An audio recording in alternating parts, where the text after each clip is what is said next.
My boyfriend made a complete 180 in bed last night and started being extremely rough with me, causing me to wake up bruised and sore in a lot of places, and now I'm anxious and confused about what the future holds. I've, 23F, been with my boyfriend, 28M, for around 2 years. We have a great relationship and have always had a great bedroom life. He's always been respectful in bed, and when we've tried new things, we always talked about it. Editor's note: TW, this is a kind of graphic explanation, and if you struggle with violence around intercourse, I'll give you to the count of 3 to leave the video.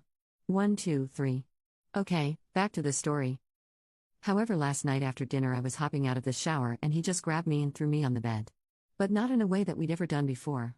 He was very aggressive. I immediately tensed up and he just kept telling me to say things like "I submitted and I'll do anything you want," and other things he's just never asked for, anything like that. It was all really rough, it hurt, at one point I was in tears. I didn't tell him to stop. I was shocked because while we've done some things like that, but never to that extent. He was smacking me and really choking me. Covering my nose and mouth. He held me down. There were multiple times through the night he woke me up like that. I woke up this morning with some bruising and I'm sore everywhere. He's never done that. We had drank plenty of wine and I was definitely drunk and he was too, but still, even on drunk nights he's never done anything like that. I told him I was heading out this morning for a workout, but I just didn't want to sit next to him anymore. My anxiety is so bad, I don't know why he didn't talk to me before doing all of that. Has anyone had a partner just switch like that in bed? He was perfectly normal this morning. He made breakfast for us. He asked if I wanted to go on a walk with our dogs. Like last night was no big deal. I don't know how to talk to him about it. I feel awkward and embarrassed. The way he talked to me and just touched me made me feel gross and small. I just don't know what would make him think that's okay. I don't know if I'm overreacting or if I'm being a prude. I promise I'm not shaming. I'm just really confused why he's never brought this up during the time I've known him and we've been dating. Commenter: Hi. You are in an abusive relationship. Commenter 2: Well, this relationship is over. When you violated someone like he has, the trust is broken forever. Update: Hi everyone. I hadn't planned to make an update because it just seems weird to do so, but I've gotten a lot of messages about my safety and just wanted to let everyone know that I am okay. We did speak about what had happened that night. Mainly because he kept moving forward as normal and I had had a panic attack during one of his attempts at initiating intimacy. I broke down and told him what happened.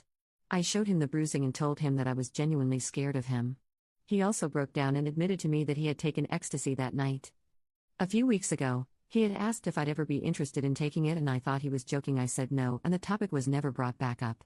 I completely forgot about the conversation. He still had some left over and went and got it from his truck to show me. He seemed incredibly apologetic, begging me to forgive him and said he'd do whatever to make it work and give me time and space. He also offered to pay for couples counseling and individual therapy for me as well. We had just moved in together in a condo he had purchased. He agreed to let me stay there and he is staying with a friend in the meantime. We aren't broken up, but just seeing if this is something I think is salvageable. I really love him and I really want to believe this is something that happened in a drunken high night. He says he doesn't remember it and seems very remorseful. Even with that, I recognize it wasn't okay and doesn't make it better and brings up a whole new issue of him taking something like that without talking about it. But that's really all the update is. I know it's not what the vast majority of you wanted to see. But it's just where I'm at now. Thanks for all the support. Commenter 1: Ecstasy doesn't usually turn people into violent abusers. Sounds like a lame excuse from an abuser. And instantly love-bombing Oop with apologies and offers of therapy to placate her is a standard abuser tactic. To me, the only move is for Oop to take this time that the boyfriend is staying with a friend to pack her stuff and get out.